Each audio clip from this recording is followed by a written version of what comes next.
Hola amantes de las historias, hoy les voy a contar cómo se vive una partida de La Llamada de Cthulhu. Si quieren saber un poco más de este pasatiempo que es el rol, pueden ir a ver los otros videos de la guía en los que me dedico a explicar en detalle las cosas principales. Hoy voy a meterme de lleno a contar una partida. Se puede ver de todas formas este video sin ver los videos anteriores porque no voy a estar hablando de cosas muy complicadas del sistema, ni mucho menos. Simplemente les voy a contar cómo fueron los hechos, cómo fue la historia, qué pasó. Para empezar, este fue un one shot. En los one shots uno juega una vez una sesión de rol y ya se termina la historia, a diferencia de las campañas, que en las campañas uno se junta y puede estar meses jugando, años, la misma historia. El tema es que nosotros no somos muy buenos jugando one shots, nos vamos un poquito por las ramas, entonces como no pasa nada, como somos un grupo de amigos y no es que estamos en un evento o algo así, con una limitación de tiempo, muchas veces nuestros one shots suelen extenderse un poco más de una sesión y suelen ser 2 o 3 sesiones. En este caso nos fuimos mucho por las ramas y fueron 5 sesiones, así que seguramente van a ir viendo videos en este blog porque estuve grabando esta partida y sacando muchas fotos para tener material para mostrarles. Van a ir viendo que cambiamos de casa, cambiamos de día. Todos mis amigos accedieron a ser grabados en este video. Les pregunté antes de hacer el blog. Esta partida fue el año pasado, me parece, no sé, pero fue hace mucho. Y entre medio hemos estado jugando distintos one-shots, distintas campañas. No me acuerdo todos los hechos como fueron exactamente, pero me acuerdo bastante. Tengo entendido que esta partida es una partida armada. Vos, cuando jugás una partida de rol, cuando dirigís una partida de rol, podés elegir una partida que ya venga prearmada, que esto puede ser que esté en el manual de rol o puede ser que esté en alguna página, puedes encontrar que lo hicieron los fans. Tengo entendido que en Cthulhu hay una página oficial en la que te sacan cosas hechas por los fans. Por lo que entiendo, esta era una partida armada. Vos cuando un máster te dice, bueno, yo armé esta partida,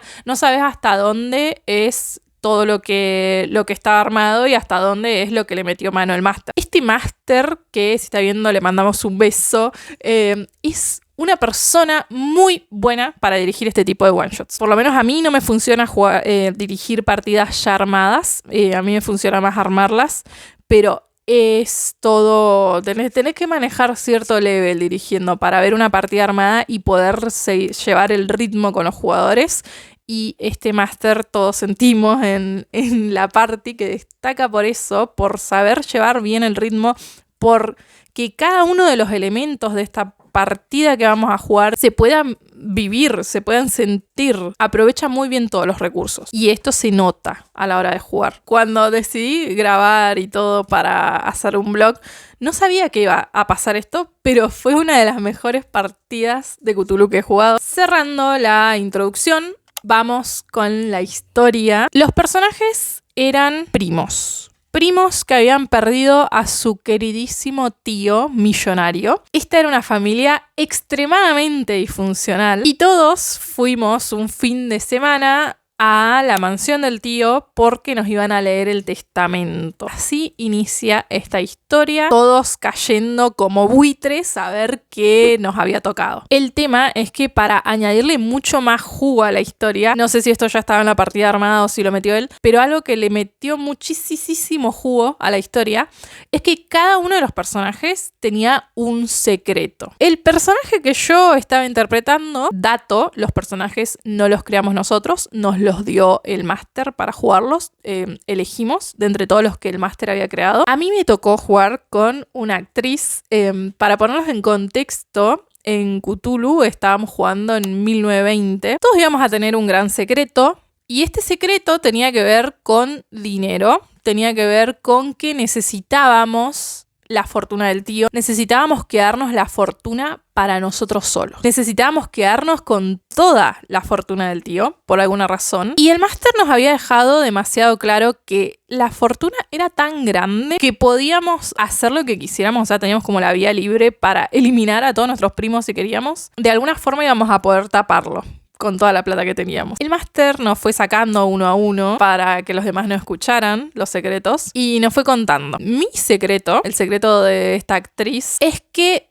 ella había estado embarazada y había decidido dar fin a ese embarazo. El tema es que ella iba a necesitar una fortuna para sobornar a toda la gente que la había visto, los médicos y algún periodista que se enterara de la noticia, para no tener un gran escándalo, porque su carrera se podía ver muy dañada. Y lo mejor de estos secretos es que el máster, cuando te sacaba afuera, además de contarte tu secreto, además de contarte qué era lo que vos estabas ocultando, te contaba el secreto de alguien más. No sabías quién sabía tu secreto, pero vos sabías el secreto de alguien más. Era como el amigo invisible, pero de los secretos. Entonces, obviamente, en algún momento todos estos secretos y todas estas cosas se fueron develando y fueron causando un montón de dramatismo en la historia. Nosotros no nos quedamos con las fichas de esta partida, pero acá tengo una ficha de Cthulhu para explicar un par de cosas básicas. Para empezar, este juego está basado en toda la obra de H.P. Lovecraft y los personajes suelen ser investigadores. Si bien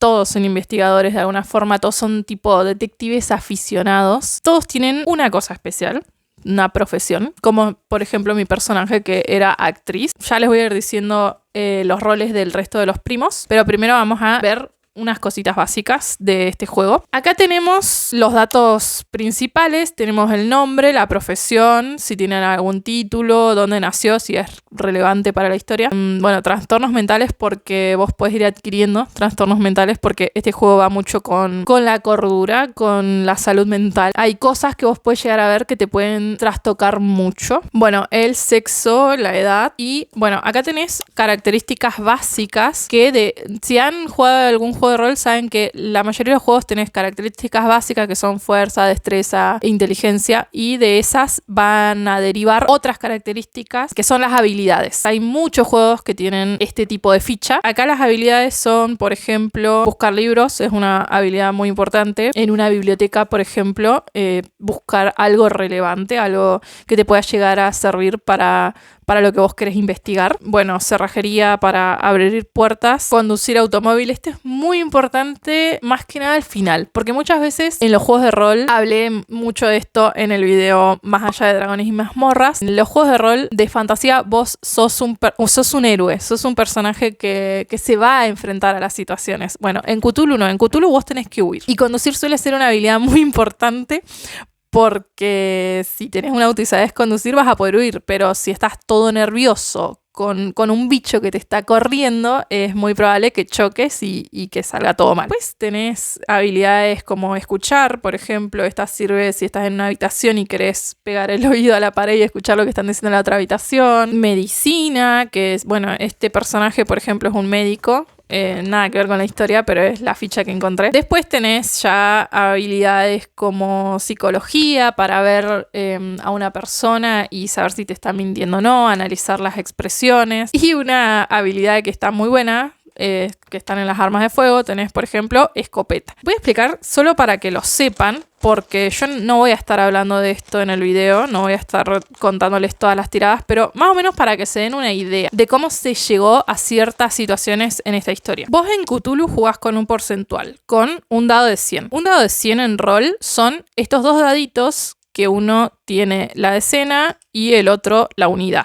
Si ven, estos tienen todos 10, 20, 30 y esto es 1, 2, 3. Vas a tirar, no voy a correr la cámara para mostrar, pero por ejemplo, acá saqué un 16, buena tirada. Vos tenés que intentar sacar lo menos posible en este dado de 100. En esta ficha vos tenés como un mínimo en todas las habilidades. Por ejemplo, en escuchar, siempre cualquier personaje va a tener mínimo 25%. Después, a la hora de tirar el personaje se define qué habilidades tiene tu personaje, entonces ese mínimo puede aumentar. Por ejemplo, este personaje de escuchar de 25%, con los puntitos que se puso en la creación de personaje, tiene un 40%. Por ejemplo, si yo estoy en una habitación y quiero escuchar lo que dicen en la otra habitación, pego la oreja, el máster me dice, hace una tirada de escuchar, yo voy a tirar, saco este 16, por ejemplo, saqué. Básicamente es eso, jugar Cthulhu, para que vean que muchas situaciones que se dieron en esta historia fueron por tiradas, no solo por la interpretación de los personajes y lo que se le salía de los huevos al máster. Muchas cosas son tiradas en los juegos de rol. Las mecánicas están para eso, ¿no? El sistema está para eso. Lamentablemente, bueno, no me quedé con mi personaje que era la actriz y no me acuerdo bien qué habilidades tenía. Creo que tenía, ahora que lo pienso, mucho en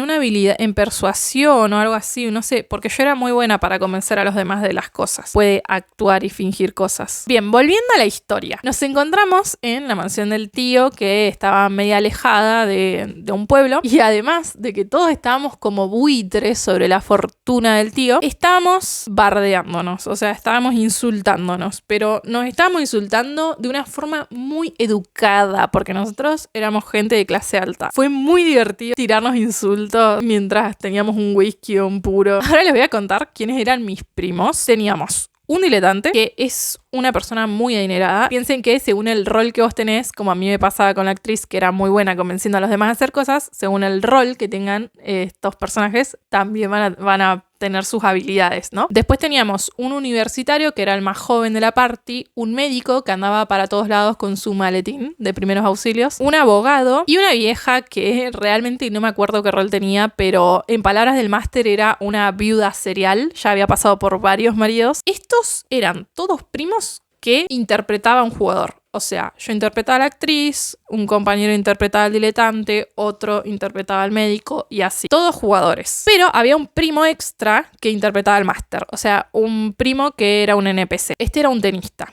El tema es que cuando todos llegamos a la mansión a que se nos lea el testamento, este tenista nunca apareció. Primer cosa misteriosa. Cuando nos leen el testamento, yo, como les digo, no me acuerdo bien todos los hechos como fueron. Me acuerdo a grandes rasgos. Voy a intentar de ser como lo más detallista posible, pero no me acuerdo bien si esto pasó a la tarde, si pasó en la cena. El tema es que nos leen el testamento y nos dicen que nosotros, si queremos heredar algo, vamos a tener que pasar todo el fucking fin de semana en la casa del tío, en la mansión del tío. O sea, nosotros que nunca íbamos a visitarlo a este viejo, queríamos llegar, agarrar nuestro dinero, irnos. Que nos digan que vamos a tener que pasar todo el fin de semana con nuestros primos que no soportamos fue terrible. Este es el mapa de la mansión. Tenemos el piso de arriba. Después hay un caminito que, si salís al patio de atrás, hay un caminito que lleva a un cementerio de la familia. Y este cementerio tiene un mausoleo. En el mausoleo, en la entrada, había una gárgola gigante. Estos datos van a ser importantes más adelante. Además de nosotros, en la mansión, ese fin de semana iban a estar 2 sirvientes, que era el mayordomo y el ama de llaves. Y también iba a estar el tipo que nos leía el testamento y que tenía que confirmar que ninguno se iba. Me acuerdo que nos dividimos en habitaciones por ser las únicas mujeres. A mí me tocó compartir habitación con la vieja esta que era una viuda serial. Y me acuerdo que en un momento fue muy tenso porque me estaba peinando como cuando era chica, digamos, y no sé, fue muy chistoso porque era todo muy familiar también. Estábamos como contando anécdotas de la familia y eso. Y esto fue divertido porque era todo muy improvisado. O sea, nosotros no nos pusimos a elaborar una historia antes. Era todo improvisación de los jugadores, de lo que salía en el momento. Y salieron historias muy divertidas. Y bueno, yo mientras me estaba peinando, digo, esta vieja en cualquier momento me corta el cuello porque ya el máster nos había dejado claro que si nos deshacíamos de nuestros primos no pasaba nada. La cena fue súper incómoda. Me acuerdo que el tipo que nos había leído el testamento aprovechó a comer un montón. Nosotros estábamos todos nerviosos pensando, bueno, ya veo que algún primo nos envenenó la comida para quedarse con toda la herencia. Y él comía, tomaba, se reemborrachó.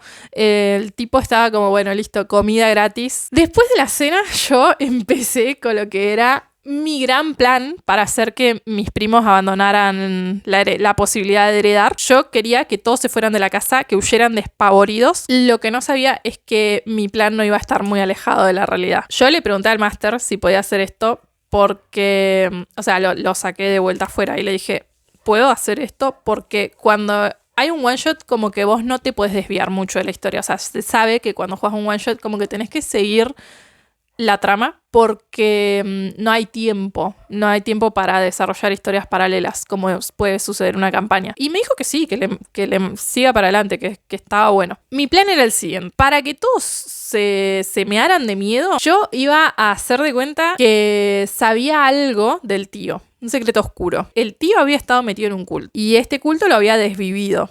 Para esto, lo que nosotros sabíamos era que el tío había pasado al más allá tranquilo en su cama. No había pasado algo muy grave. Entonces yo iba a decir que la gente de este culto lo había envenenado o algo y que lo que querían ahora era robarnos nuestras identidades. O sea, de alguna forma poseernos y por medio de un ritual tomar nuestros cuerpos porque nosotros ahora íbamos a ser millonarios. Entonces ellos se iban a quedar con nuestras identidades. Todo ese plan lo empecé a mover con cosas que iba encontrando en la casa. Agarré de la cocina un frasco de sal, agarré un par de cosas más, fui a la biblioteca, creo que tiré buscar libros y saqué algunas cosas raras para tirar hojas por ahí de cosas que hagan referencia a algún tipo de culto o algo medio sobrenatural. Mientras yo llevaba a cabo mi gran plan, que empezó con hacer muñecos vudú, los otros personajes estaban recorriendo la casa. No sé si tendrían algún plan en ese momento para deshacerse de nosotros. Ahora que me acuerdo, el médico había puesto laxantes en la comida, pero solo le puso como a un plato específico que había pedido el diletante, porque el diletante era inglés, todo el resto éramos estadounidenses. Y bueno, como él fue el único que pidió ese plato, fue el único afectado por estos laxantes. Después no me acuerdo qué más hicieron, pero lo que sí me acuerdo es que se dividieron en 2 grandes grupos. Antes de que se dividieran en grupos, el universitario había ido al despacho del tío y quería ver si se podía robar algo. Se dividieron en 2 grandes grupos. Por un lado teníamos al médico, al diletante y al universitario, y por el otro lado teníamos a la vieja y al abogado.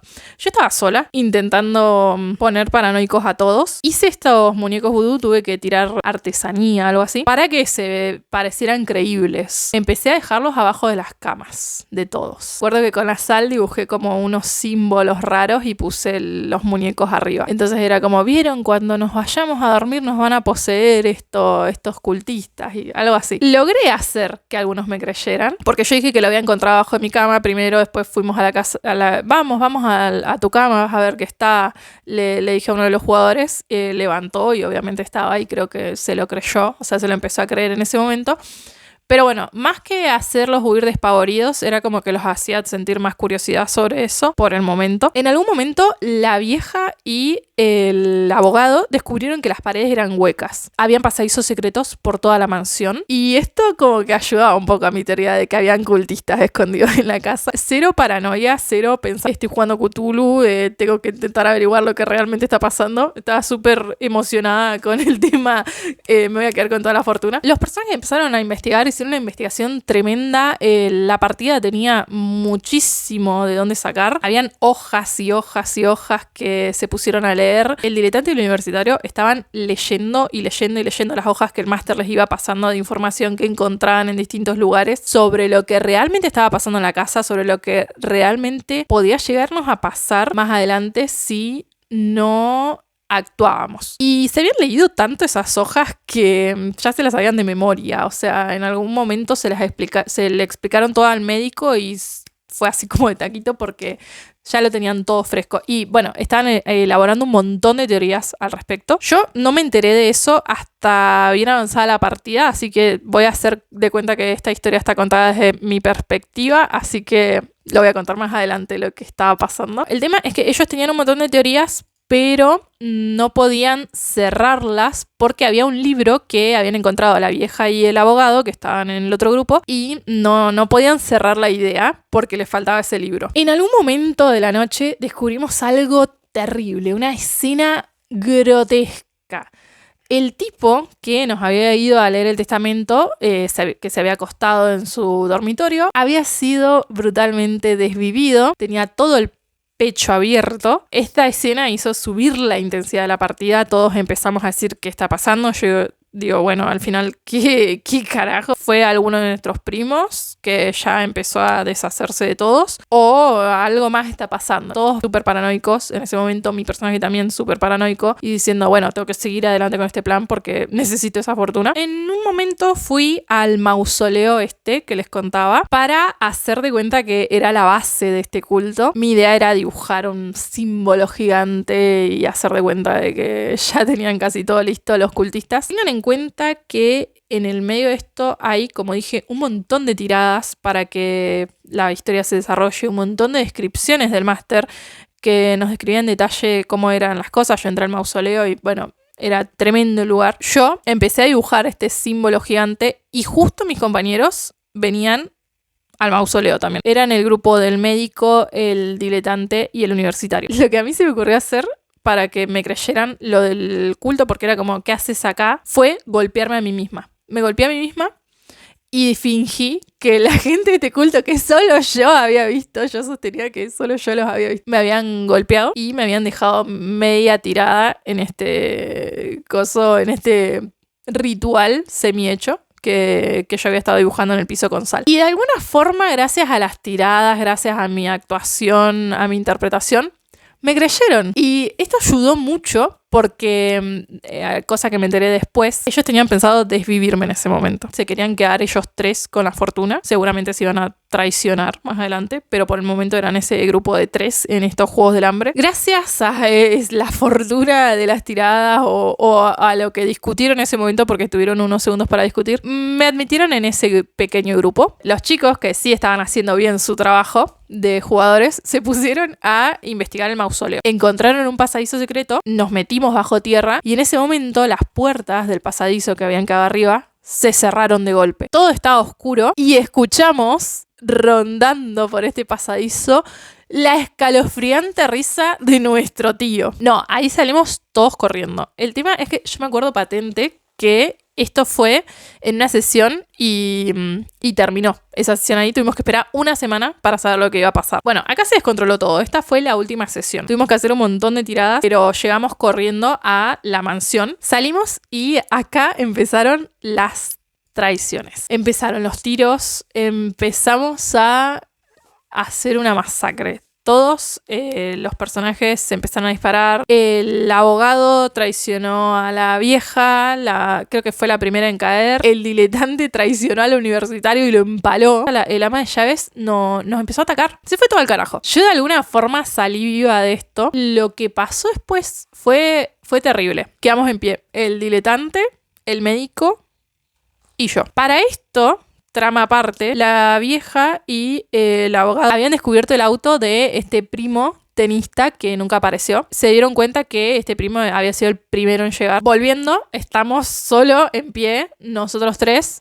y vemos algo terrible. La gente, los cadáveres, empiezan a levantarse. Los sirvientes y nuestros primos eran muertos vivientes de golpe. Entre los 3 no íbamos a ser capaces de enfrentarnos a eso.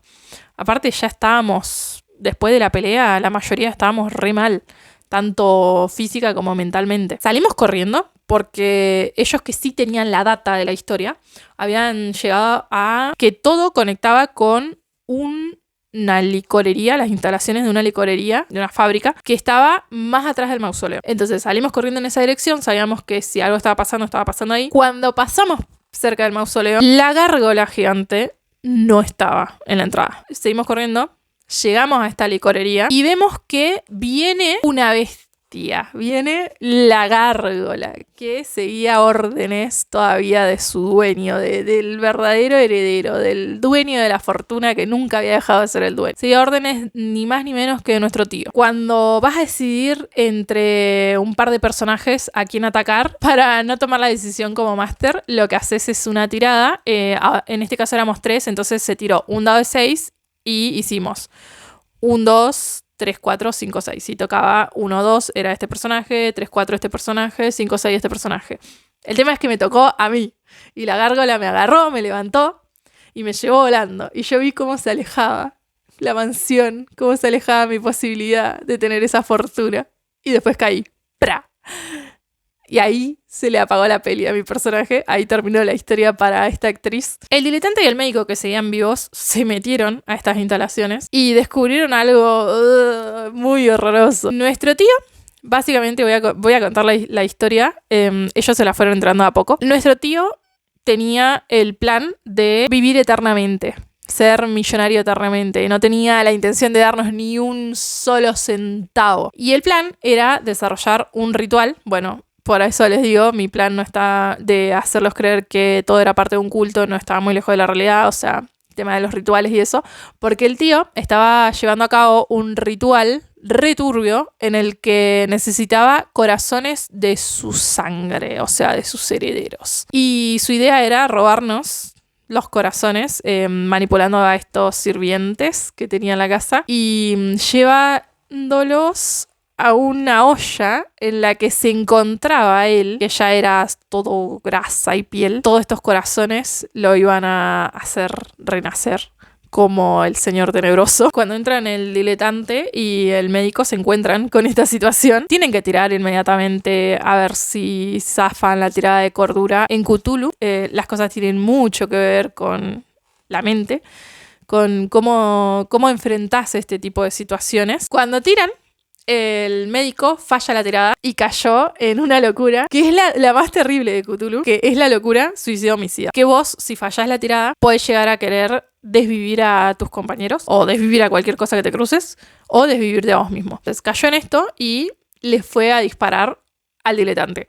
Falló la tirada, pero el diletante estaba muy cerca de esta olla y el bicho actuó y le dio un rico abrazo el tío y lo quemó todo. Quedaba en pie solo el médico de todos los primos. Tenía que enfrentarse solo a esta cosa. Y ya habiendo perdido un poco la cabeza, cada turno tenía que tirar a ver si resistía esta locura, suicida-homicida, y ver si se quería desvivir a sí mismo. Estaba bien si le salía del lado de querer desvivir a otros porque tenía que desvivir al tío. Pero si le salía quererse vivir a sí mismo, listo, terminaba todo para él. Lo más épico de toda esta partida fue que el médico resistió como 11 turnos. O sea, como 11 turnos no le salió desvivirse a sí mismo. Entonces podía seguir atacando, podía seguir luchando. Fue increíble. Una sola vez, no me acuerdo si la última o entre medio, sacó desvivirse a sí mismo y no sacó la tirada de atacar. Fue increíble. Estábamos todos como agarrándonos la cabeza así como... No puede ser, no puede ser. Fue como una de las cosas más épicas que hemos visto como party. Y al final se pudo deshacer del tío. Se pudo quedar con toda la fortuna. Bueno, se me cortó la grabación porque me quedé sin memoria. Pero, ¿dónde estaba? Volvió a la mansión, agarró un puro, un whisky y se quedó cómodo, sabiendo que lo único que tenía que hacer era limpiar todo ese desastre. Los zombies, después de que cayó el tío, cayeron. Este primo se quedó con todo. En medio de la partida se fueron revelando todos los secretos y todas las cosas y hubo un montón de drama. Esto es solo un resumen de todo lo que pasó. No puedo transmitirles todo al pie de la letra. Fueron 5 sesiones. Se imaginarán que esto es un resumen ínfimo de todas las cosas que pasaron. No puedo contarles cada uno de los comentarios afilados que estuvieron muy buenos, que iban de un lado al otro entre los primos. No puedo transmitir todas esas escenas de acción, de esas escenas dramáticas. Fue una de las mejores partidas de Cthulhu que he jugado. Mi intención era mostrarles a grandes rasgos lo que es estar en una partida de rol, lo que es estar en una partida de la llamada de Cthulhu. Cuéntenme si ya han jugado este juego o si tienen alguna anécdota que se les venga a la mente de sus partidas de rol. Como siempre, muchas gracias por pasar. Nos vemos en la próxima. So just don't get overwhelmed, and you'll make it out, then you'll be just fine. I promise you don't have to worry about a thing. Don't let it break you down, you got me by your side.